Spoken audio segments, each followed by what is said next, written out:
I wonder what's keeping Claire. Relax. You'd better enjoy your last moments as a bachelor. Who are those people over there? Oh, friends of hers, I think, from that newspaper she worked on. I wish she'd hurry up. I'd like to get the gang back to the newspaper. Well, that's Claire for you, even late at her own wedding. You know, I really hate the lizard. What do you mean? Well, I speak now as her editor, not as a disappointed suitor. Claire'd never make a newspaper woman, and you know it. Oh, I don't know. She dug up more hot social stuff than anyone the Tribune had before. That takes talent. Personality, Hank, my boy, not talent. All right, so I appreciated her personality. You appreciated it. I was the one that brought her to your attention when she was only an $18 a week steno from a hick town. Remember? Very touching, Al. You can put that in your memoirs. She's marrying Hanneman now. Listen to the frustrated lovers. You know, if either of you guys had made furnaces instead of small talk, you might be in Hanneman's shoes now. Have one of mine.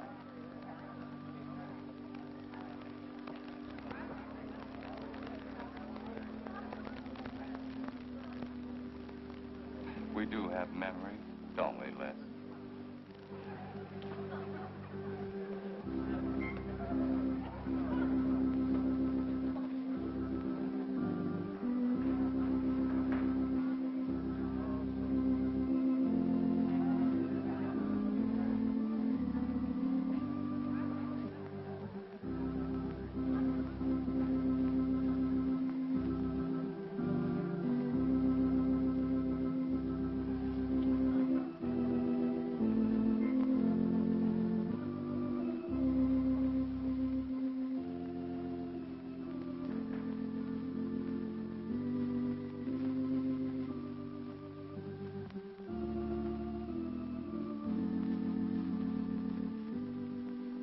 Carl Hanneman, wilt thou have this woman to be thy wedded wife, to live together according to God's ordinance in the holy estate of matrimony?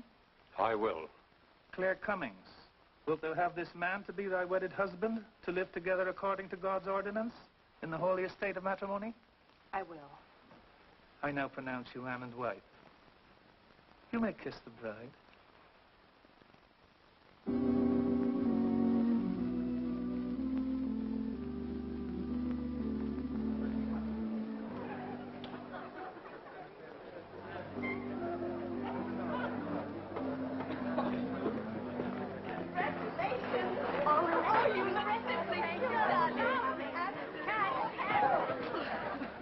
June, don't tell me I'm going to lose another employee. Don't worry, Mr. Doyle. I don't even have a boyfriend. We better go in now and cut the cake. We'll have to hurry, darling, if we expect to catch that plane. I'll be right in. I just want to say my goodbyes to a few of the gang. All right, but hurry.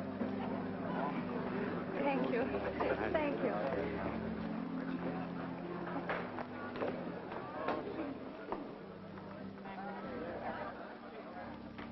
Guess who? Why did you come out here? Because I love you. Because you love me. Claire, you're crazy. Don't you know what those words meant in there? Let no man put asunder.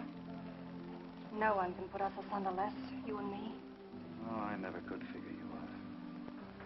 Except that, well, you make everything add up to spell Claire, don't you? Now, darling. You're even getting a sadistic kick out of having me at your wedding, me and the others. But there are no others. Only you. I'll think about you on my honeymoon. I'll write you. Miss me, Les. I know you're going to be very happy. I beg your pardon. Thank you. I'm ready with my cameras, Mr. Hanneman. I've been looking for Mrs. Hanneman. You haven't seen her, have you? I believe you'll find her on the terrace.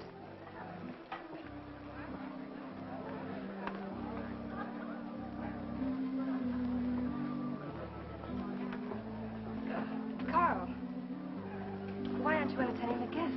I've been waiting for you, my dear. I was detained. On the terrace? Don't you think you were being a little affectionate for a newly married woman? Darling, you're a great big old suspicious bear. That was only Les Burns. And? It was nothing. Just a friendly goodbye kiss. Les did so much to help me with my newspaper career. Why, he's like a brother. You're the only man for me, darling. Ever. They're waiting for us. Shall we cut the cake?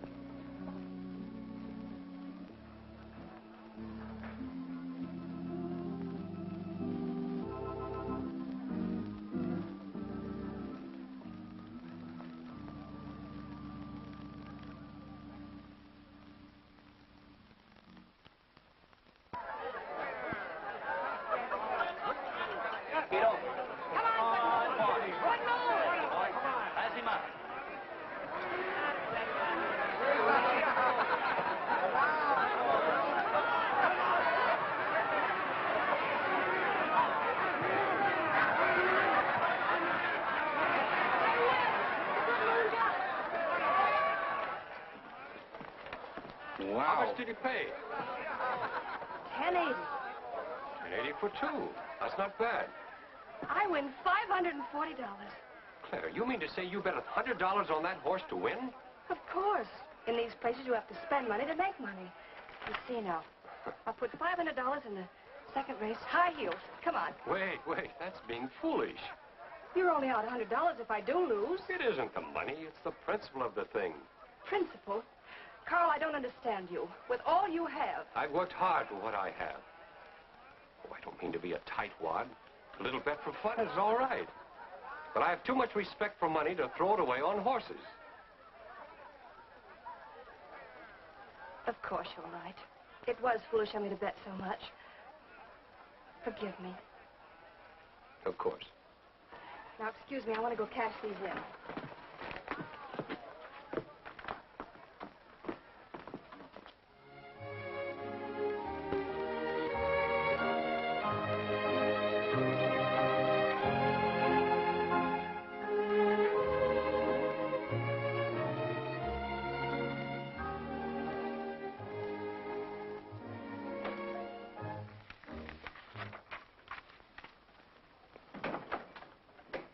Hello, darling. Miss me? Back so soon, Oh, Carl. we went to the barber shop. Who are you writing to? June Taylor. You remember. Les Burns' secretary. She was at our wedding. Do you want to read some of the awful things I said about you?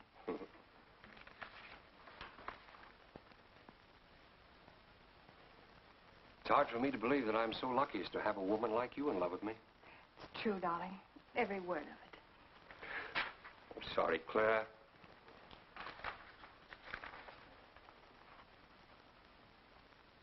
My darling Les. To June, eh? Things are beginning to make sense now. Carl, darling. So that was a goodbye kiss you gave Les Burns.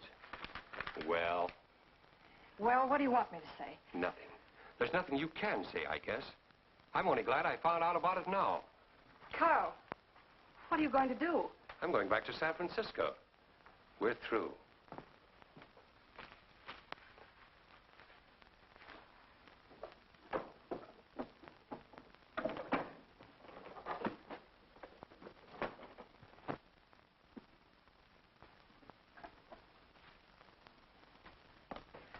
But what am I going to do, Carl? I don't care what you do.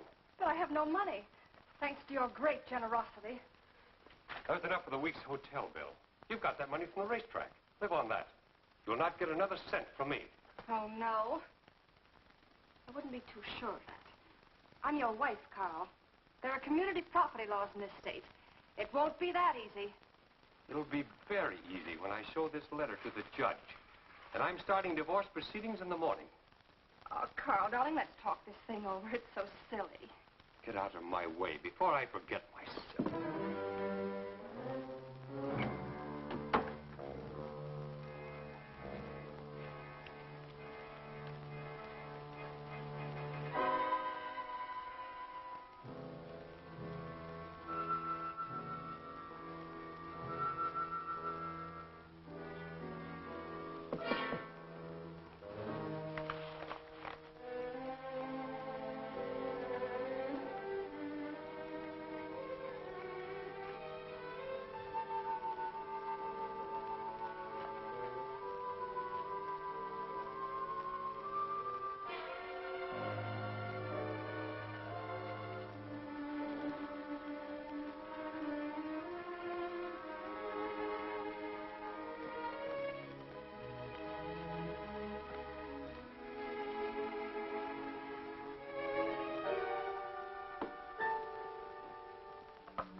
Would you please connect me with a house physician?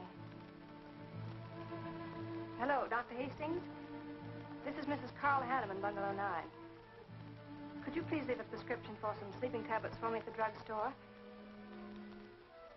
I'll be needing them right away. I'm turning in early. No, that won't be necessary. I'm going out for a bite to eat, and I'll pick them up later. Thank you.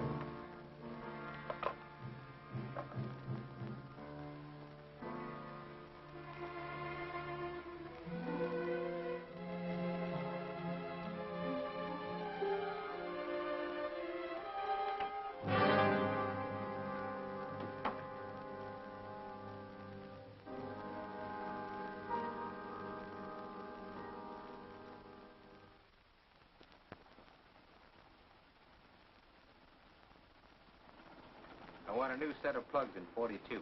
Okay, Blackie.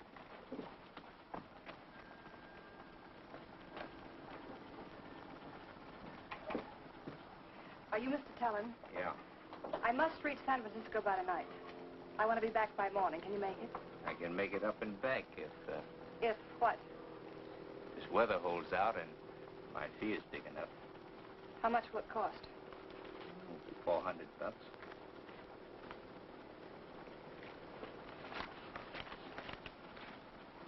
Why, 5? I said 4.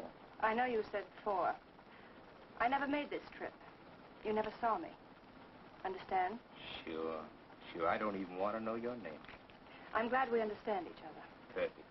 Now, if you wait over there, we'll be ready to leave in a few minutes. Hey, Jack, roll out 41 and let's warm it up. Right.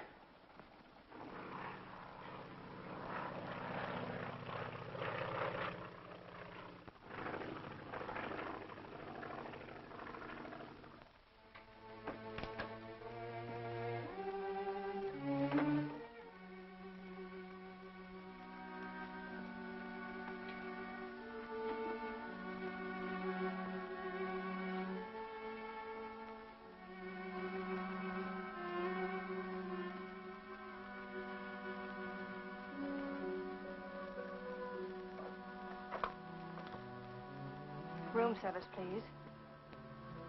Hello. This is Mrs. Carl Hanneman, Bungalow 9. Would you please send a waiter over with the menu? Thank you.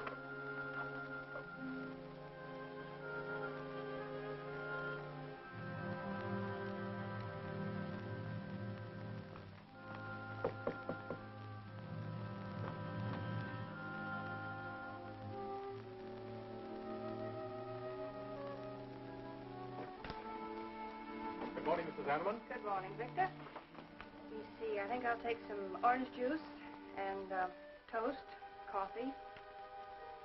That'll be all.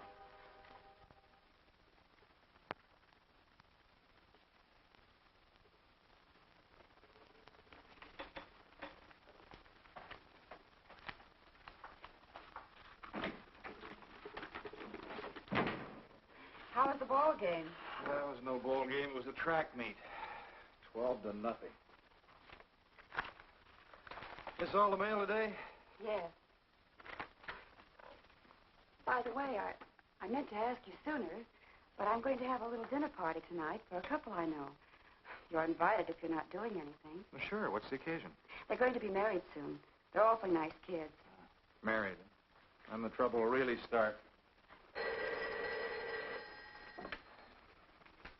Mr. Burns' office. Long distance calling. It's Mrs. Hanneman. Hello, Claire. Hello, Les. I'm so glad I caught you at the office. How's the honeymoon? It was interrupted. Carl had to go back east yesterday. Business, he said. He wanted me to stay over, wait for him here. But I'm not. I'm coming back to San Francisco tonight. You think that's sensible? Of course not. But I'll see you again. Look, I want you to arrange a plane ticket for me. Reservations are so hard to get at this end, it'll be easy for you. All right, Claire. I'll take care of it tomorrow. Tomorrow won't do. I'm coming home tonight. Okay, I'll wire you back on the time. I know you would help me. Be sure and meet me at the airport. I can hardly wait to see you. Goodbye, Les. Goodbye, Claire. June, get a hold of Hack Doyle. Have him get me a reservation on the 8 o'clock plane out of Los Angeles tonight. It's for Mrs. Hanneman. Are you planning to meet her? Yeah. Oh, I guess I'll have to cancel our dinner party tonight. It doesn't matter. Apparently Claire can get anything she wants out of anybody at any time. Can't she?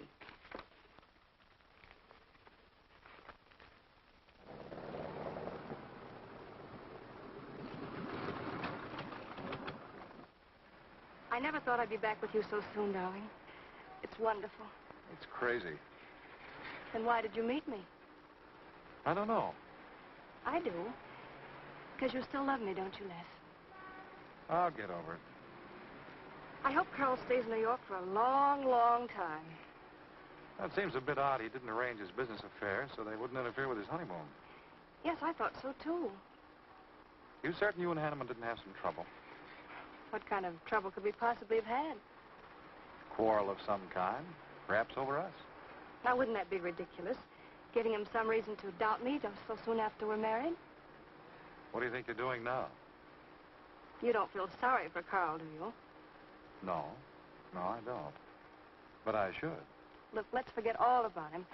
For a few days, anyway. Take me home, I'll change, and you can take me out to supper. Claire, I'd rather not go to the house. But I must freshen up, darling. I really must. You want me to be beautiful, don't you? Just for you? You are beautiful. See? There's nobody home.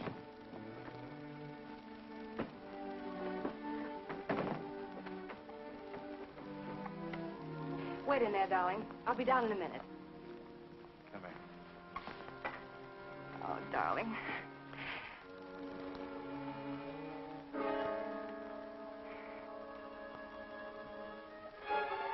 Les, what is it?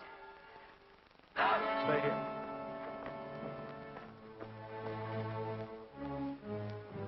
Carl.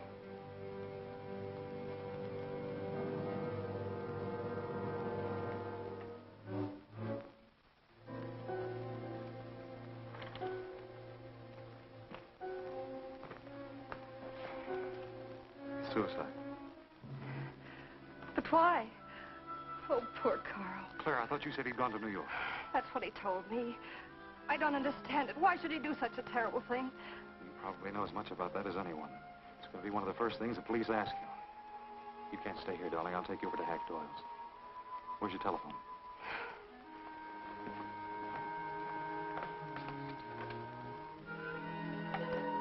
Police headquarters, please.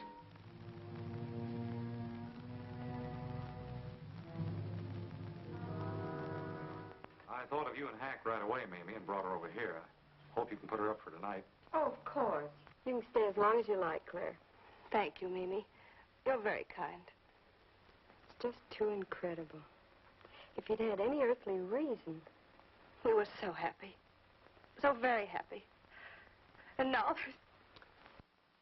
Oh, Hack, Claire's going to stay with us for a few days. Good. Plenty of room. The police are over there now. Murdoch said he'd stop by here later. You sure it was suicide? Fairly sure.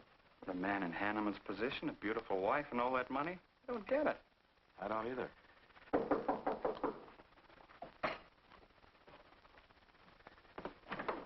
Oh, hello, Bill. Come on. How are you, Hank? Hello, Claire. Hello, Bill. Sorry this had to happen to you. Sit down, Captain. How about a cup of coffee?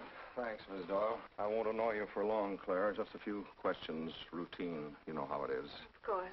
Les gave me most of the details over the phone. Your husband, by the way, has been dead for nearly 24 hours. How did it happen that Burns met you at the airport?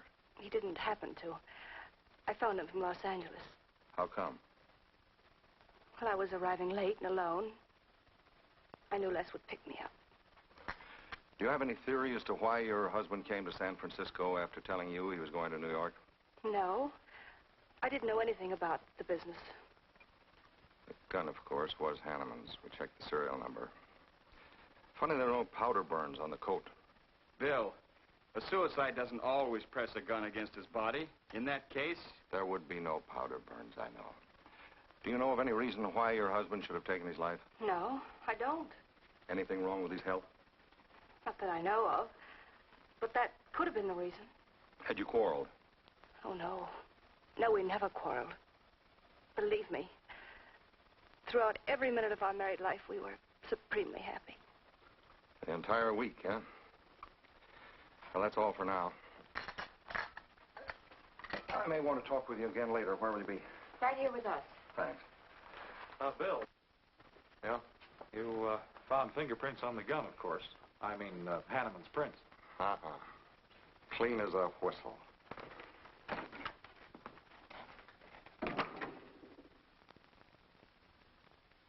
That, Mr. Burns, that's the position you and Mrs. Hanneman found her husband?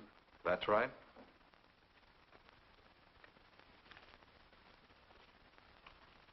One more question, Mr. Burns. Your testimony at the coroner's inquest said you touched nothing. That's true. Then how did you know the man was dead without feeling his pulse or heart? Mr. Chalmers, I've been around enough to know a dead man when I see one, especially after 20-some-odd hours. You assumed that Mr. Hanneman committed suicide. Why? Well, everything points to suicide. Not in my assumption, Mr. Burns. Mrs. Hanneman, you say you saw your husband alive on Monday afternoon, and then the following night, which was Tuesday, you saw him again. Yes, but he was dead.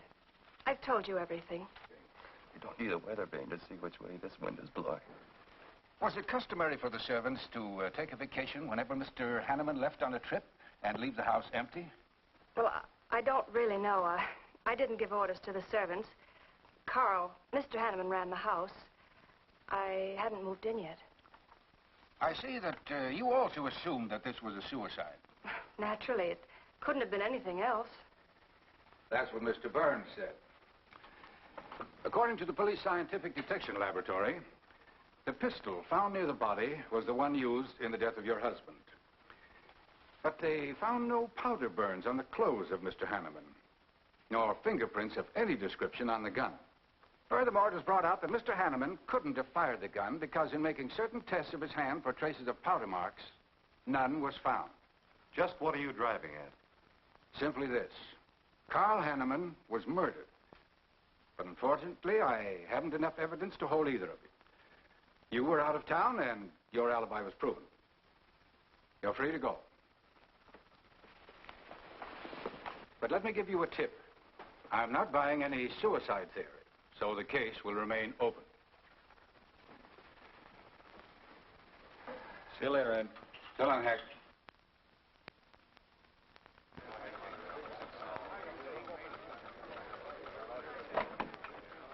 Good morning, Les. Just the guy I want to see. Yeah, about what? Oh, I've been assigned to do the follow-up on the Hanneman case. Oh, how'd you draw that? Oh, I asked for it. Be a dull job because there isn't going to be any follow-up. Just an ordinary suicide. Are you kidding? I never smelled an odor of fish so strong in my life. No fingerprints on the gun, and you call it suicide. So what? What makes you so sure? Can you give me a good reason for Hanneman killing himself? No, I can't. Perhaps he thought he had a good reason. And perhaps he didn't. So meanwhile, if I can dig up a plausible motive... Who asked you to dig up a motive, plausible or otherwise? I said, if I can dig up a motive, I'm willing to accept suicide. But if I can't, then it'll have to be murder. Still carrying the torch for Claire, Hyle? Not anymore. But somebody sure fixed it in a hurry for you to get Claire again. That's a nasty crack. So meanwhile, chum, walk a straight line.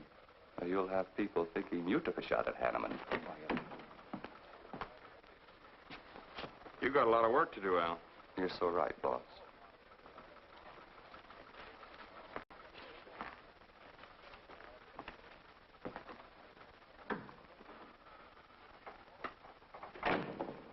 Sorry, Hack. How's Claire taking it this morning? I don't know. She's still asleep when I left. Les, I'm worried about this deal. Police aren't buying any suicide theory. Is that why you put Herrick on the story? Maybe. He might dig up a suicide motive. What's your slant? Well, Hanneman killed himself. Nice try, Hack. You're about as subtle as a punch in the nose. You think Hanneman was murdered, don't you? Maybe I'm protecting someone. It's possible. But I'd like to protect someone if it isn't suicide. Like who? Like you. Who had a better reason? Hanneman's death meant that you'd get Claire back and $1 million odd bucks. That makes sense to a lot of imaginative characters around this town. I don't believe it for 1 second. But I still think it's safer to sell the suicide theory if Harry can dig it up.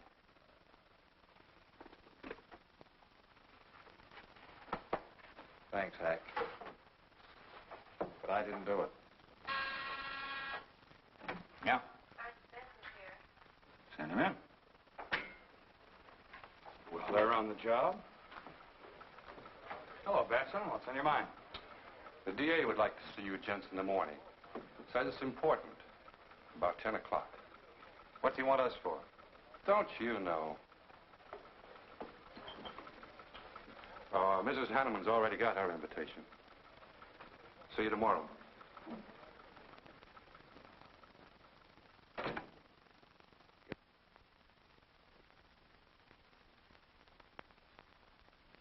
Eric really revels in pouring it on. Well, it's news. Nobody's been hurt. Yet. By person or persons unknown. Could have been worse. The DA certainly tried hard to tag it on somebody. Tell me, Hack, do you think that, well, that Claire could have shot her husband in some way? No. She was in Los Angeles the night he was killed. DA couldn't shake that, and... Good morning, everybody. I hope I'm interrupting something important. Hello, darling. You look tired. Hello, Hack, dear. Good morning, Claire. It's a pleasant surprise. What can I do for you? I came to get my job back. Starting when? No. Well, after all that's happened, don't you think you should have a little rest? Rest. Why, working will be the best thing in the world for me. It'll keep me from thinking too much about poor Carl. After all, I must carry on. My life is still ahead of me.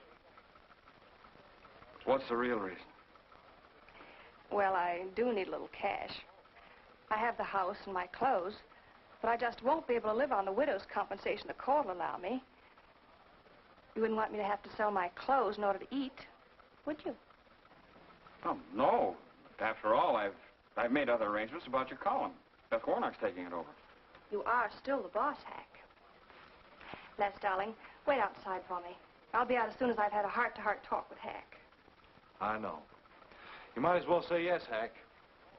I've had these heart-to-heart talks.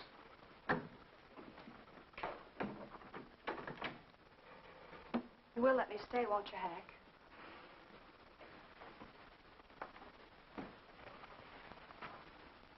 Yes, but I was hoping you wouldn't ask it. You are a darling. Listen, Claire, you stick to the job and no playing around. There's enough trouble here now without you adding to it. I don't know why you talk like that. I'm serious about it, Hack. I'll work hard. For your sake, I hope you do. You are a dear. See you later.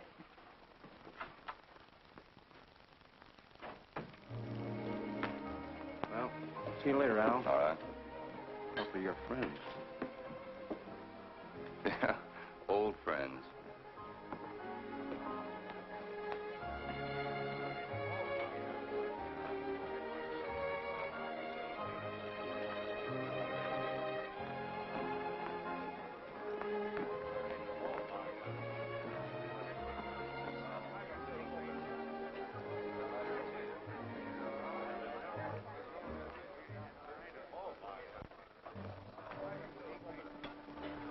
Two martinis, please.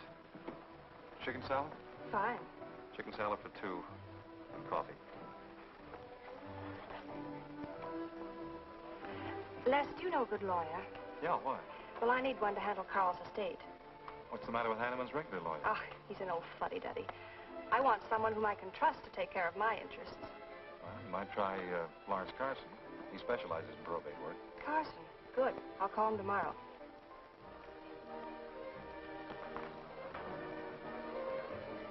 Do I know that man over there? You should. It's Stanley Mason. Our paper's backing him for Congress. Of course. Why, the pictures on his campaign posters don't do him justice. You know, I never could figure that guy. Every time I see him, he's with a different girl. So? Oh, we'll have 4 Manhattans. Make them half French and half Italian vermouth. We'll order later. I'll look after them personally, Mr. Mason. Thank you. Stanley. Isn't that Hanneman woman over there? Yes, she's very attractive, isn't she? Well, if she likes the type. Why wouldn't he be a good man to handle the estate? No. He's too tied up with his election campaign. What are his chances, Les? I'm going to Washington. Pretty good. Why? That makes him important. I've got to have someone with influence. He looks like the kind of a man who could get things done quickly. Capable enough, I suppose. Probably make a good representative. Personally, I just don't go for him. I want you to introduce me to him. You can do better. Oh, darling, don't be stubborn. I want to meet him. When you want something, you want it right now, don't you? You know what I really want, Les. I know. A fine old name like Hanneman, carload of dollars, social position, the tops. You're forgetting the most important thing. Am I? You see, that's just the frame. You're the picture in that frame. What's that about a frame? Sergeant Benson, won't you join us? No, but Burns here can join me. Been looking all over for you. The captain wants to have a little chat. Now. What is this, a pinch? No, just an interview. It won't take long. It's too bad you couldn't have found me at 10 o'clock this morning. I was in a dentist's chair. I'm sorry, Claire. It's all right, darling. I'll wait for you here.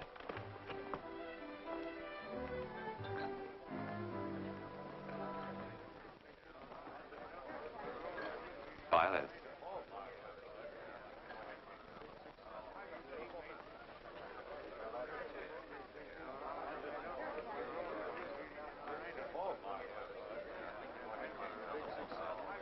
Hello, Al. Don't tell me they finally grabbed Les for murder. Wouldn't you like to hear me say yes? Yes. Well, don't stop the presses. Yet. You're the most composed dame I ever saw. I don't believe you give a hoot whether this case ever gets solved. Oh, but of course I do. Really. Say, Al, how well do you know Stanley Mason? Quite well. I've planted some of his propaganda. You can do me a favor. A big favor. I want to meet him. Might be a good idea. I remember I once introduced you to a fellow by the name of Les Burns. Promptly lost you. Excuse me.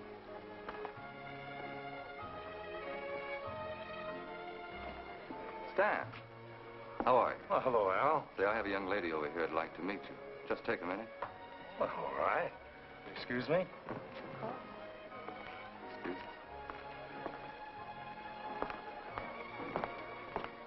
Claire, this is Stanley Mason. This is Hanneman. I'm so glad to meet you, Mr. Mason. How do you do, Mrs. Hanneman? Won't you sit down? Sorry, I can stay but a minute. I know you think me rather forward, but being an attorney, you can understand my predicament. I'm desperately in need of someone to administer my late husband's affairs. I thought perhaps you could help me. Well, I hadn't intended on taking on any more work this summer. My campaign requires so much attention. However, supposing you come to my office at, say, 4 o'clock, we can at least talk it over. Oh, thank you. I would appreciate it. Here's the address. So, until then... Oh, excuse me. Sorry. Thank you, Al. Don't mention it.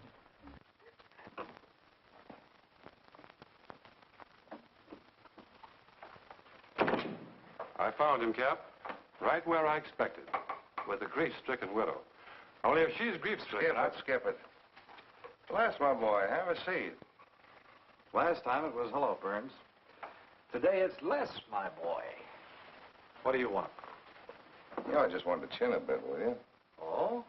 I didn't know I was that interesting. You live out in the Hanneman neighborhood, don't you? No, and you know it.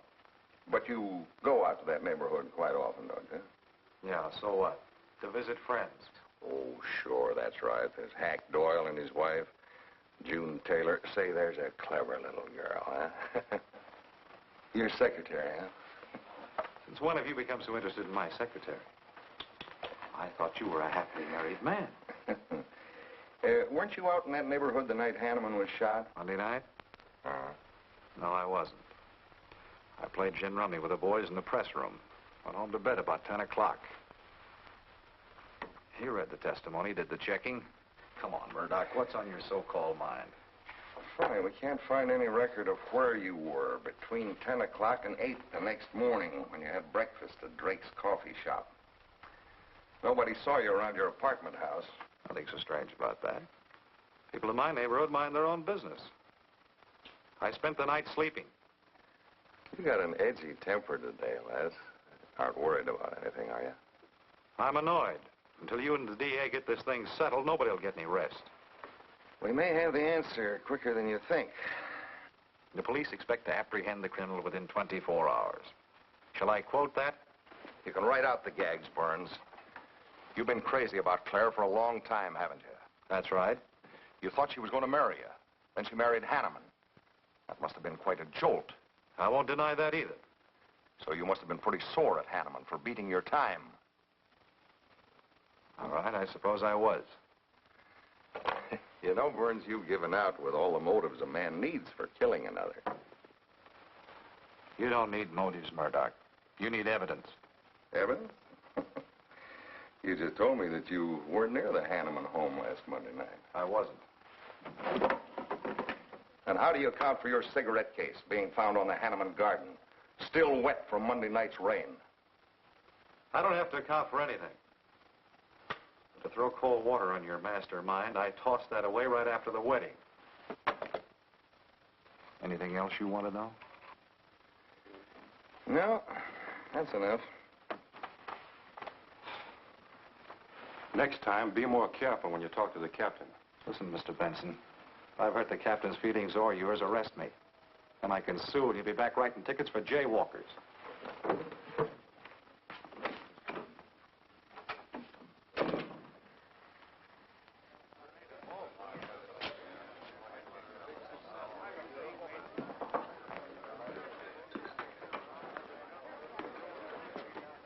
You rent that stool by the month? Well, Lefty. Where's Claire? Oh, Claire isn't here. She had an appointment. Did she go back to the paper? No, about this time, she should be walking into the inner sanctum of that courageous and fearless champion of the people's rights. That distinguished candidate for the Congress of these United States. Mr. Stanley Mason. You sound like you're on Stanley's payroll. I introduced them. You seem to have a talent for that sort of thing. Thank you. I believe that's all the information I need, Mrs. Hanneman. I can't possibly find words to express my gratitude in your consenting to help me. Oh, believe me, it's a pleasure. A little pressure in the right places should settle the matter quickly for you. Thank you again, and good luck in the election. Oh, thank you. I suppose you'll be leaving for Washington immediately if you do win. Yes, if I win. You will. I know you will. Well, I really must be going. Oh, can't I drop you off somewhere? I'm sorry. Not this evening. Mr. Burns is taking me home. He's the gentleman you saw me with today. I'll call you tomorrow. Perhaps we can have dinner and talk some more about your problems. Splendid. Goodbye.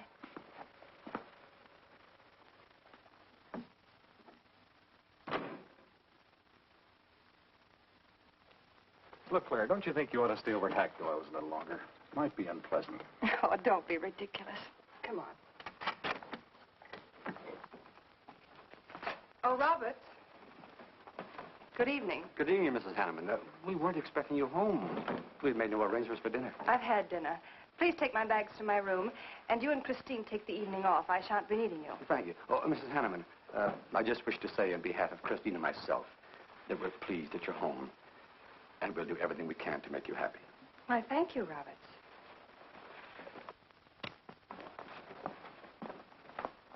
Well, come in, darling. You aren't afraid of Carl's ghost, are you?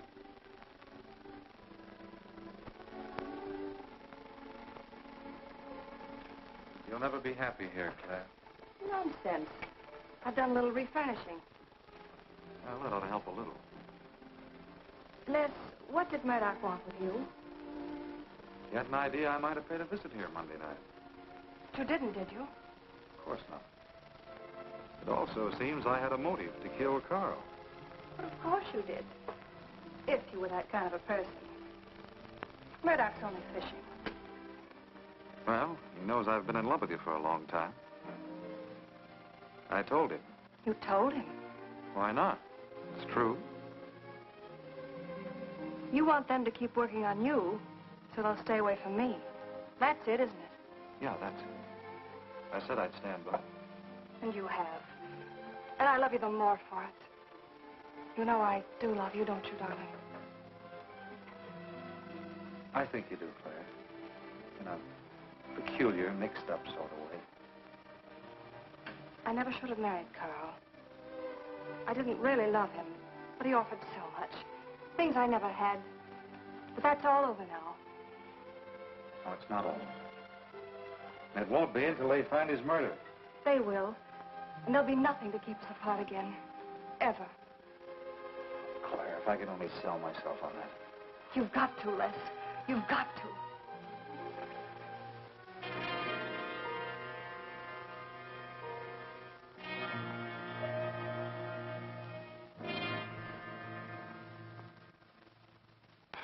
That little tidbit straight from the horse's mouth brings us to the 3-0 mark for today. See you around about this time tomorrow. Les Burns. You're pretty sharp today. That's the best column you've done in 2 weeks. Thanks. You say so, it must be all right. Hi, pal. Hello, Harry. Hear about your girlfriend? They dragged her in this day, Murdoch and the DA gave her quite a going over. No use charging to the rescue, Les. Stanley Mason already beat you to it. What do they want with her, Al? Well, it seems they had a hunch Claire made a fast round trip into town the night her hubby joined his ancestors. Seems they thought her alibi about being in L.A. the whole time was the bunk. Oh, that's ridiculous. Oh, is it? Well, you'd know more about it than anyone. Jones, put that through, please.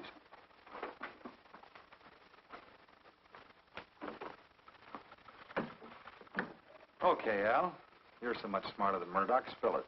Well, I'm not saying I'm smarter, but I do know Claire better than he does. And I know you. Meaning what? Claire never lost any interest in you before, during, or after her marriage. Well, that doesn't prove it happened. With all that wampum at stake, this whole thing could have been planned weeks ago by both of you. I'm fed up with your dirty cracks. Now get out! Wait a minute. Look, Junior, one of these days I'm going to be too late and you're not going to have any teeth. Mm-hmm. You're so right, boss.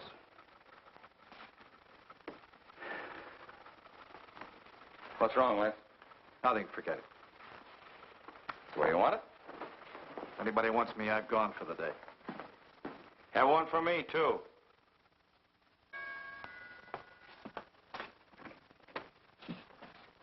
Where's Miss Hanneman? I gotta see her. Is she in?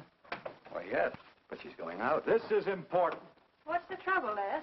Oh, I've been trying to find you all afternoon. You didn't get back to the paper. Where were you? I was with Mr. Mason. We were talking over the estate. Oh. Looks like you got some more talking to do. It's really only business, Les. Come in, but I can only see you for a moment.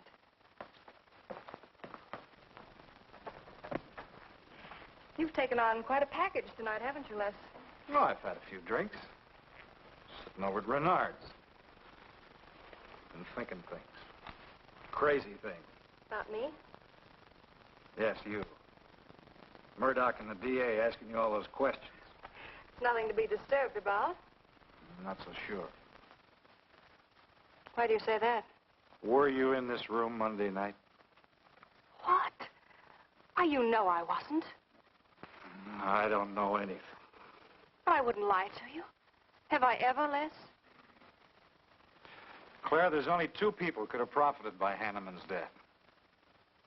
I'm one of them. You're the other. Why, how dare you come in here accusing me? You only married Hanneman for this. You've admitted it a dozen times. But I didn't kill him. How can you even think it? I didn't kill him. I didn't say you did. But if you know anything, you've got to tell me. Were you in this room Monday night? No. You might have come in and seen someone. I've got to know. Stop shaking me. Then tell me the truth. Let go of me. I thought you were going to stand by me. Why, you're drunk. I'm only trying to help you and me. Ha. Help me. You're accusing me of murder. How do I know you didn't kill him? You were in town. Claire. I've as much right to accuse as you have. But I'm not accusing you. Get out of this house. I once said I couldn't figure you out. I can now. You're not a normal woman. You're not warm. You're cold, like ice. Yeah, like ice. Blonde ice. Get out of here.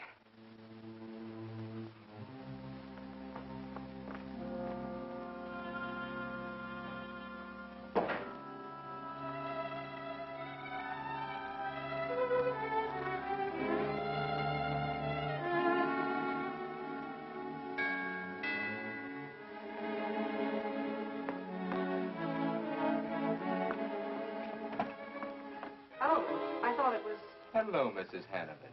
I don't believe I know you. Sure. Sure you do. Let me come in. We can talk better inside. In there. Now, what do you want? And I saw your picture in the paper, and I found out who you were. I figured we could make a deal. Deal? I was going to call on you last night, but you had company. And I had to see you alone. What kind of a deal? Seems that plane ride last Monday night returned big dividends. I paid you to forget me. I thought I could trust you. Sure. Sure you can trust me. But it's hard to forget murder for any $100. Why, you dirty double... I don't like that word. All right, we'll forget what happened to Hanneman.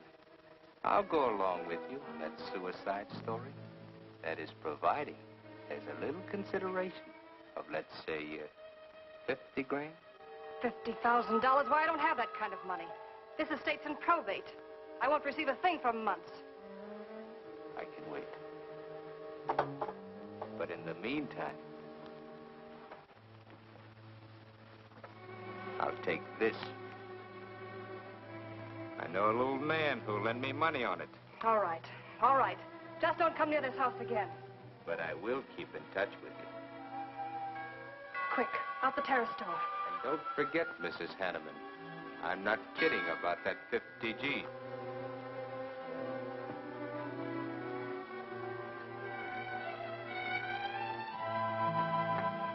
I'll get it, Roberts. Yes, ma'am. Stanley, darling. Thank you. Well, he isn't at Bernard's either. Oh, I hope nothing's happened to him. He'll turn up when he runs down or runs out to go for drinks. Say, you write his column all by yourself? Somebody had to do it. I hope it's fit to print. It's good. Nice of you to cover for him, too. Do you really think he's all right? Sure, sure. I'll find him later. Don't worry about Les. He's probably getting more poison out of his system than he is into it. I hope.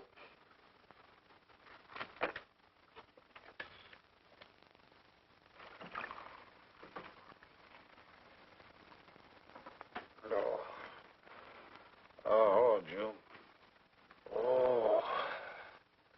See if you can give me another head, will you? This one's not going to do me much good. You certainly had a little trip for yourself. I guess so. What day is it? Tuesday. Holy mackerel.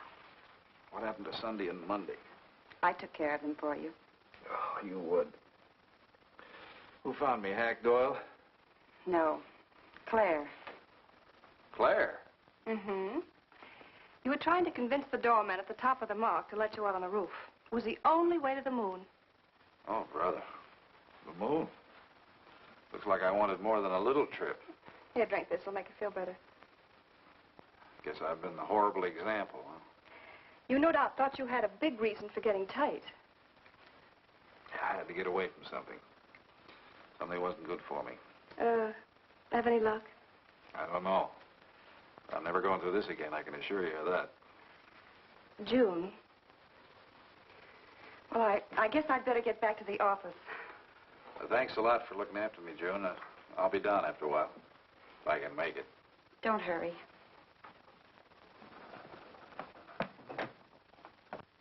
Claire, I wonder which hangover you'll recover from first.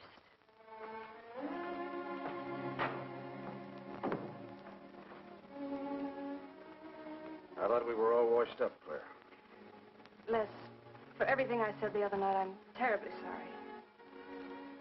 I guess I was a little mixed up myself. Forgive me, darling. I must have been out of my mind to say such awful things to you. I realized the truth later. You were afraid for me because you loved me. That was it, wasn't it? Yeah, maybe it was. I just couldn't believe that. Look, let's forget all about it. We know there's nothing to worry about. There never was. We know that, don't we, Les? Sure, Claire. Sure. Oh. Here's to our new congressman. May your career be long and successful. Thank you, darling. Jeff, but aren't you both a bit early? I only wish I could be as sure of my future in psychiatry as you can be of your future in Washington. Doctor, you were analyzing me at dinner, the workings of my mind. Do go on. It's very interesting. I've never been psychoanalyzed before, and your deductions amaze me. Claire, I warn you, if Jeff continues, he'll have you convinced you're batty. Simply because your father ran away with another woman and your mother was relegated to hard work. Stanley doesn't quite believe in the powers of psychoanalysis, Mrs. Hanneman. But if either of you could spend a day in my office listening to some of my patients, you'd see the logic of my deductions. Or any psychiatrist's, for that matter. Oh, don't mind Stanley's cynicisms, Doctor. Yes, Robert? Telephone for Mr. Mason. Excuse me. Certainly. I was telling you at dinner that I believed that money, clothes, adulation, etc. was a necessity with you. That some people are impelled towards an objective without even consciously knowing why. Is there something criminal in my being ambitious? Why, no. Criminal? Of course not. Unless your ambitions take a perverse form, then you'll stop at nothing, right or wrong, to get what you want. They say the female of the species is deadlier than the male. Go on, Doctor. Sorry to interrupt, darling. It was my campaign manager. He arranged a last-minute radio interview for tonight. I'll have to leave. You can drop me off downtown, Stanley. I'll get my coat. All right. You forgive me, darling? Of course, honey. I'm so proud of you. Oh, I almost forgot the good news. I had lunch with the DA this noon. It looks like Hanneman's murder is going to be filed away under crimes unsolved. It's their opinion that it must have been done by a burglar. Oh, I'm so glad, really. Now I'll be able to go with you to Washington with a clear conscience. Say, you haven't told any of your friends about our plans, have you? Oh, no, of course not. Good. We'll surprise them tomorrow night. Yes, we certainly will. Ready? Yes, thank you.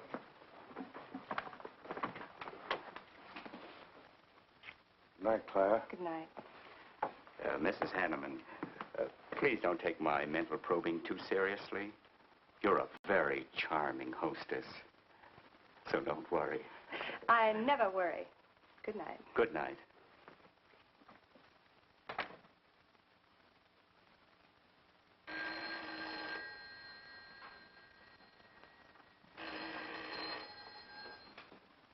Hello? Yes, this is Mrs. Hanneman. That's all right, Roberts. I'll take it. Hello? Who? How dare you call me here? I had to. I'm in a jam. I need some dough, and you've got to help me. The estate isn't settled yet. I told you I don't have any money. Don't give me that. You're a smart girl, and if you haven't got it, you know where you can find it. I need at least a couple of grand now and tonight, or else I go to the cops. I got nothing to lose. I have about $700 cash in my jewelry. All right, bring it along. Meet me at the end of the Oak Valley Road. Be there in 20 minutes.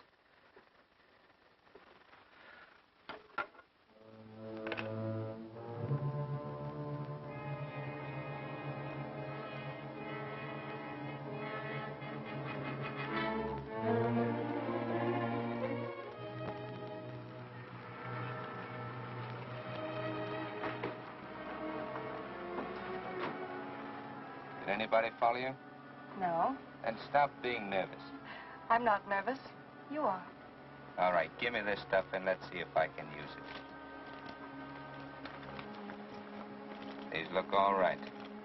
I got into the bookies for a couple of grand. They're bad little men. And I've been stalling. Tonight they told me, pay off or else. They wouldn't kill you for $2,000. They'd kill for a lot less. That's why I had to put the bite on you. Thanks, Mrs. Hanneman. I wouldn't double-cross anybody. Not unless I had to. I wouldn't double-cross anybody either, Blackie. Unless I had to.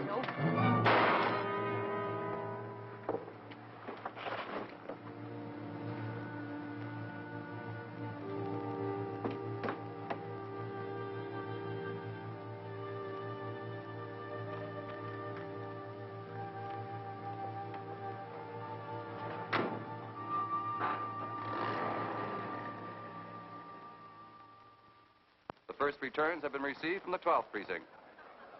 Mason, 311, Jeffers, 282, and Allen, 91. That just about cinches it. If I can do that well in the 10th, I can carry them all. My gratitude, Doyle. Without your paper in back of me, I wouldn't have had a chance. Think nothing of it, Mr. Mason? We're glad we backed the right man. Well, it looks like you're in, Mr. Mason. Congratulations.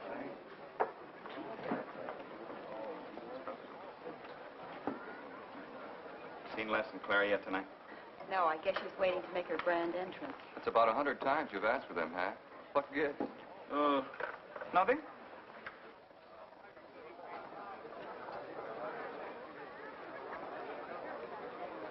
Mr. Doyle, looks like we have a new congressman. Yes, it does. I'm sure he's going to be a good one. I hope so. We backed him. Hello, Claire. Hi, Les. Hi, Hank. Oh, good evening, Claire. You look stunning, as usual. Thank you, Stanley. Oh, hello, Les. Thanks for being Claire for me. Big night, huh? In third place is Jeffers with 162, Allen with 142, and Mason 300 even. That's how big it is. Come on, Claire. I want you to meet some folks. You'll find drinks in there. Look, Les, there's something on my mind. I want to tell you about it. You better have a drink first. Sure.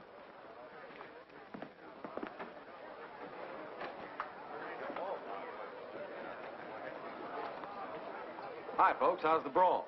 Well, at least the liquor's good. Well, Junie, aren't you a pretty thing tonight? Well, it's about time you noticed me. The trouble with you men is you always have ink in your eyes down at the office. Have a fresh one? No, thank you. This will do. Les. I'll talk to you for a minute. Excuse us. What gives? Did you come with Claire tonight? No. I came with my Aunt Martha from Penobscot. No, I'm serious. You saw her come in with me. You better get her out of your system, but right now. What are you talking about? Things are fine with us now. She couldn't be sweeter. You should have seen her earlier, helping me get things ready for that little party up at my place tonight. How about a speech, Mr. Mason? We haven't had one. Come on, Stanley. Yeah, give us a speech. That's all I need. Now, wait a minute. Speech, all right. If you want a speech, you shall have it. Ladies and gentlemen, I want to introduce to you a very lovely young woman, better known to you as Claire Cummings. I am happy to announce that she's bestowed upon me the great honor of consenting to become my wife. This is a dirty, low-down trick, but I'm glad it's happened. Someday I'll tell you why.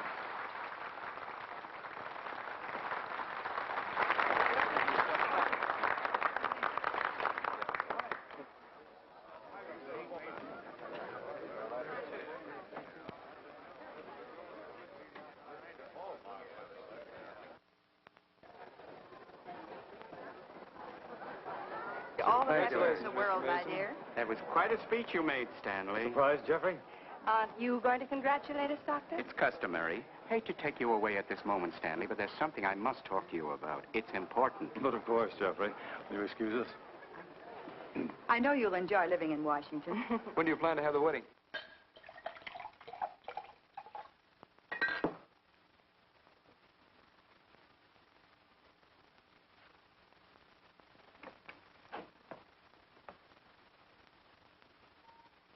like that, darling. And what are you doing here? I wanted to see you alone. Sure, not a husband in sight. Dead or alive. I didn't have a chance to explain. No one can put us asunder, Les. You and me. It was more effective last time with wedding music, remember? Oh, you're cruel. I didn't mean to hurt you, and you are hurt, aren't you? That's how much you bother me now. Not a quiver. What about your heart? Claire Cummings, Hanneman, Mason. If this keeps up, you won't be able to get your initials on your silverware. I can't help it, Les. I do love you, but you could never give me the things I must have. Money, importance. With me, they're a necessity. Oh, stop it, Claire. You're like a poison. Take a little bit and you're finished. But too much becomes an antidote. All right, darling. But if we've really come to the end...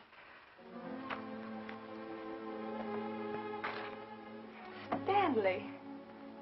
Do you mind, Burns? I'd like to say something to my fiancée alone. Not at all, Mr. Mason. Not at all. Go right ahead.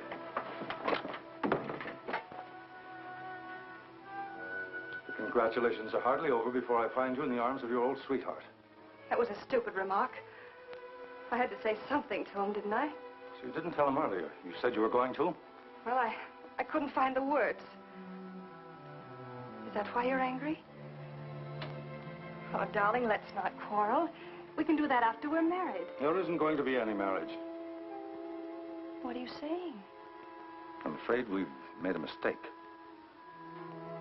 You can't mean that. What'll my friends think?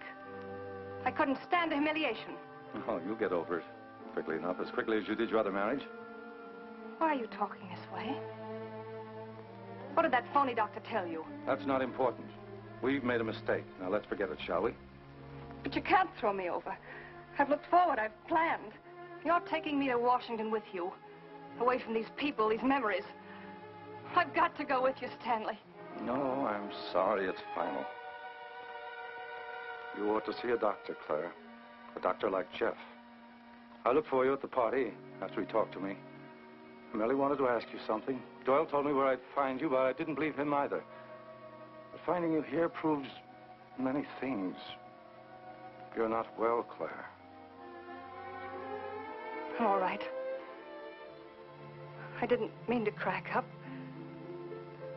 At least we could have a farewell drink together. No hard feelings, really. Why don't you fix some for us? I must say you're being regular about it.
Claire.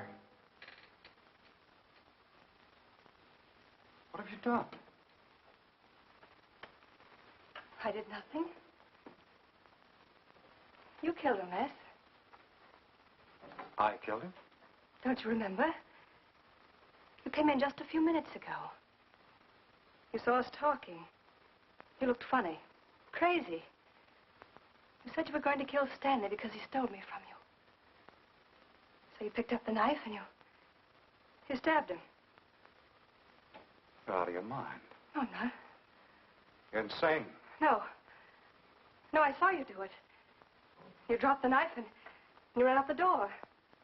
I tried to stop you. Came in just a few minutes later. Right now. You murdering little idiot. Les, don't! Mason, you won! Alan just conceded the election! You're going to... You're gonna go. You made it on its minute right there.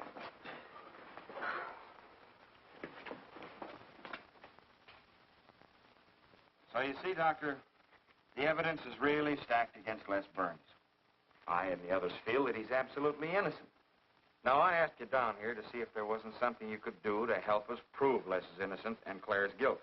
Because just as sure as my name is Hack Doyle, she's framed him. I agree with you 100%.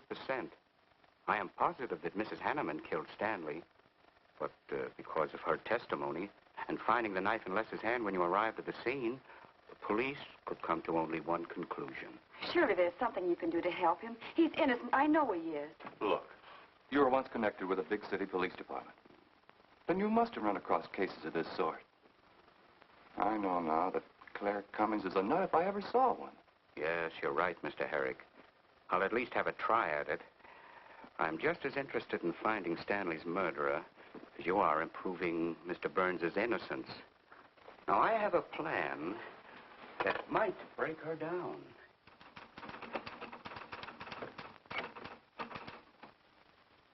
Well, good morning, Dr. Clippinger. To what do I owe the pleasure of this visit? It's no pleasure for me, Mrs. Hanneman, I assure you.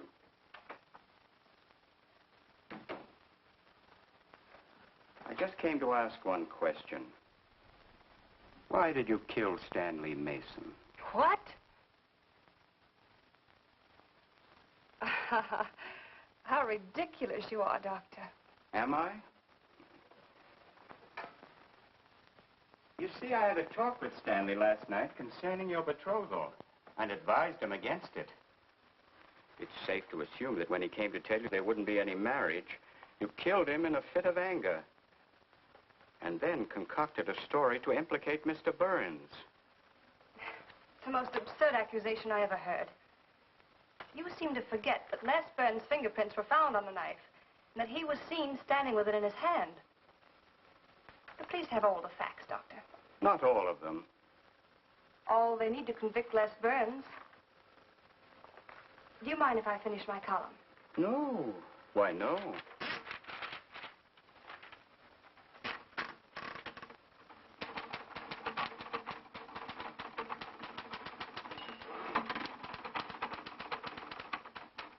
I suppose you'll tell the police I killed Stanley and give them that fantastic story to back up your accusations. It won't sound so fantastic to them, Mrs. Hanneman. I discovered one or two other flaws in your story. They'll laugh at you. It's insane, absurd. Oh, you're wrong. You see, I've spent my life delving into distorted minds like yours. I worked for the police for many years as a consulting psychiatrist. You sound more like a hypnotist. And I'm quite fed up with your insane theories. Now, Doctor, looking for something, Hack? Police are on their way. Police? What for?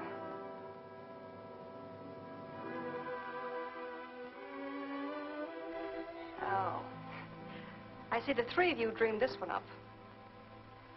Well, as long as you're going to have me arrested, you might as well read my last column. Go ahead, read it, Hack. Read it out loud. I killed Stanley Mason. I killed Carl Hanneman. I killed Blackie Talon. You didn't know about Blackie, did you? You hid that story on page 5. Unsolved robbery and slaying. I killed Stanley Mason because he no longer wanted to marry me. Stanley Mason was the top of the ladder for me. The top rung. I had money. And now I was going to have position. He was taking me to Washington with him. I could leave then without making the police suspicious. Clever of me, wasn't it? Why did you frame Les Burns? Why? Because he caught me with blood on my hands. Because at last even he had discarded me. I never loved any of them. You, Al, Hanneman, Mason. But Les, I wanted to hang on to him. He was of no use to me, but I couldn't let him go. Maybe I did love him. Hello. Miss Cummings? No, she's off. I'm glad you confessed, because you never could have gotten away with it much longer. I would have, but for you, Dr. Clippinger. You with your slimy scientific snooping. As soon as you came in, I realized it was you who turned Stanley Mason against me. You sent him to his death just as much as I. Sit down, Claire. Why, but for you, I'd have everything I ever wanted in life.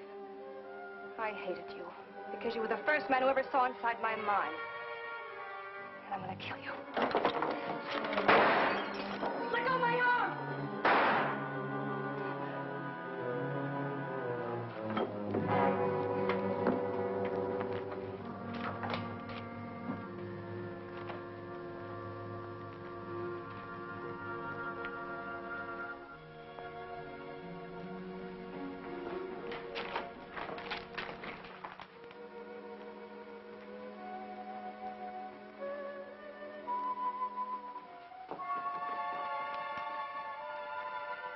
You were a little late, Murdoch.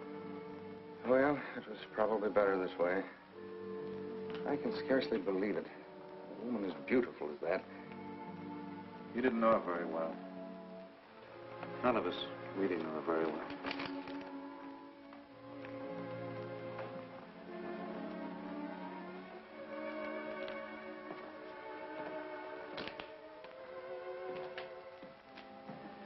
She wasn't even a good newspaper woman.